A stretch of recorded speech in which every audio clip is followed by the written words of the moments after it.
اگر روزی گذرتان به ترکیه افتاد، قبل از هر چیز باید طعم کنفه را بشناسید. کنفه فقط یک دسر نیست، بخشی از روح و خاطره مردم ترکیه است.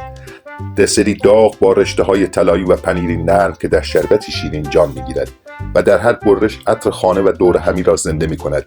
کنفه به ویژه در جنوب ترکیه نماد مهمان نوازی، صمیمیت و پایان شیرین لحظه هاست. این دسر سنتی با رشته‌های نازک کادویف، کره محلی و پنیر مخصوص کنفه تهیه می شود. مواد لایه لایه در تاب یا سینی چیده شده، روی حرارت آرام طلایی می گردد و در پایان شربت گرم روی آن ریخته می شود.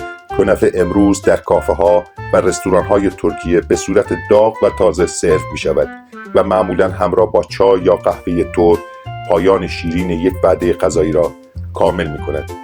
اگر به ترکیه سفر کردید، حتما کنفه ساده پنیری، کنفه پسته‌ای یا کنفه مخلوط را امتحان کنید تا طعم اصیل این دسر محبوب را به خوبی تجربه کنید. اگر از ویدیو خوشتان آمده، ما را حمایت کنید. متشکرم.